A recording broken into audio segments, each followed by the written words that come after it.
the monks who were turning themselves into mummies while they were alive. Between the years 1081 and 1903, at least 17 Japanese monks voluntarily and successfully turned themselves into mummies. That's right, they had made the choice to mummify themselves years before they actually took their last breaths. Self-mummification was an extreme form of sacrifice commonly practiced in northern Japan by monks who belonged to the Shingon True Words school of Buddhism. The aim of this dumbfounding ritual was to enter a state of eternal meditation and eventually become a Sokushin Butsu, a Buddha in this body.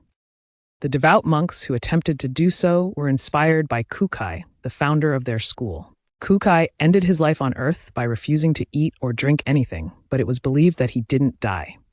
According to his followers, he went into a state of deep meditation known as Nyujo, with the intention of coming back nearly 6 million years later and guiding a fixed number of souls into nirvana, freedom from all suffering. Those who were determined enough to follow in their leader's footsteps had to endure enormous pain. But they did it in hopes of returning to Earth in the future to protect people from evil.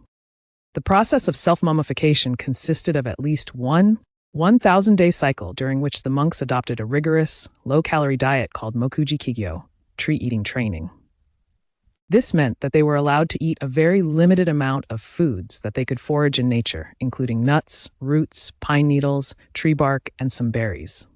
The purpose of the diet was to get rid of body fat, moisture, and muscles in order to prevent the body from decomposing after death, or rather the end of earthly existence. During the nearly 3-year-long period of almost complete starvation, many monks drank the so-called urushi tea. This poisonous drink supported the mummification process by making the body less hospitable to bacteria and insects. Having endured 1,000 days of restricted eating and daily meditation, the monk was considered ready to enter Nyujo, deep meditation. However, many completed 2 or 3 such cycles in order to be truly ready for the following stage: 100 days of even more intense meditation, drinking only a very limited amount of salted water and no eating at all. When the monk felt that he was nearing the end of his life, he went 3 meters below the ground and sat in a wooden box that had been prepared for him by his students.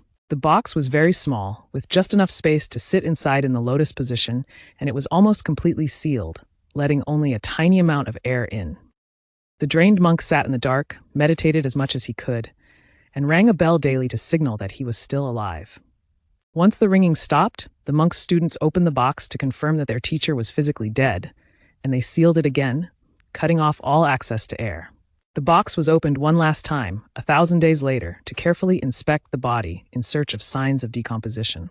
If any such signs were found, an exorcism was performed and the body was buried.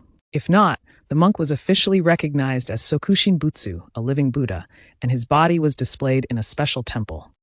Self-mummification was legal until the late 19th century, when the new Japanese government decided that it was barbaric and ancient. The last person to illegally become a Sokushin Butsu was a monk named Bukai, whose body was found and examined by a team of scientists in 1961.